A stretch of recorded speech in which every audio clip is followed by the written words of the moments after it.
আমরা অনেক সময় কবুতরের এরকম ড্রপিং দেখলে চিন্তিত হয়ে পড়ি।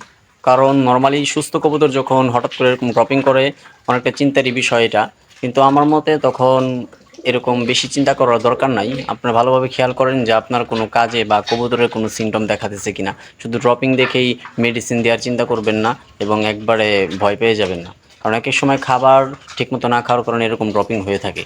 যখন খাবারটা পেটে ঠিকমতো না থাকে তখন ড্রপিংটা ওরকমভাবে আসে না। তাই এরকম কালারের বা এরকম সিমটম দেখা দেয় ড্রপিংয়ের ভেতরে। তো এই নিয়ে আপনারা চিন্তা করবেন না। আমার কবুতরের কী কারণে এরকম খাবার-দাবার কমে গেছে এবং এই সিমটম দেখা দিচ্ছে, এটার ভিতরে আমার একটা ভুল আছে। জোড়া দেওয়ার সময় যখন নাকি এই মাদিটাকে জোড়া দিছি, এই মাদিটা তখন আ ভালোভাবে জোড়া নিতে চাচ্ছিল না। তখন নটটা অতিরিক্ত মাত্রায় ঠোকরাঠুকরি শুরু করে। তখন পাটা ওর এই খাঁচার গ্যাপে পড়ে যেয়ে হালকা ব্যথা পায়। তখন এরকমভাবে বুঝতে পারিনি যে ব্যথাটা এরকমভাবে পেয়েছে, বেশি পেয়েছে। তারপরে এটাকে এভাবে রেখে দেই, মেডিসিন কিছু দেই না যে একা একা ঠিক হয়ে যাবে এই আশায়। পরবর্তীতে একদিন চলে যাওয়ার পরে দেখি যে আর ঠিক হয়নি। পরবর্তীতে আমরা যে মানুষের যে প্যারাসিটামলটা আছে ব্যথার জন্য ওই প্যারাসিটামলটা ব্যবহার করি। আলহামদুলিল্লাহ এখন অনেকটা সুস্থ। কিন্তু খাবার-দাবারে এখন অরুচি কাজ করতেছে। এইজন্য ভিটামিন খাওয়াচ্ছি এবং খাবার ঠিকমতো না খাওয়ার কারণে কি হয়, মানুষেরও যেরকম গ্যাসের প্রবলেম দেখা দেয়, কবুতরেরও গ্যাসের প্রবলেম দেখা দেয়। তো আমার কবুতরে দিছিল, বদহজম হইছে, খাবারটা মুখে খাওয়াই দিতে হয়। এখন আপাতত খাওয়াচ্ছি না। এখন আলহামদুলিল্লাহ অনেকটা সুস্থ সবল লাগতেছে।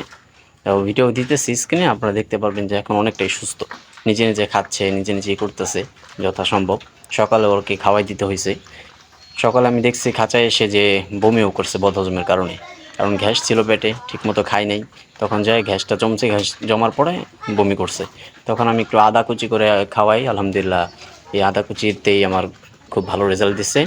বদহজমের সমস্যাটা দূর হইছে এবং প্যারাসিটামলে আমার যে ব্যথাটা পাইছিল, ওই ব্যথাটার সিমটম পুরোটা দূর করে দিছে আলহামদুলিল্লাহ। আমি রাত্রে আরেকবার খাওয়াবো।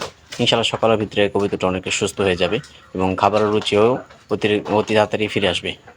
সবাই কবুতরের জন্য দোয়া করবেন। আর এরকম ড্রপিং হলে একবারে চিন্তিত হয়ে যাবেন। আগে দেখবেন যে খাবার-দাবারের যে রুচিটা আছে, ওর রুচি ঠিক আছে কিনা। আসসালামু আলাইকুম।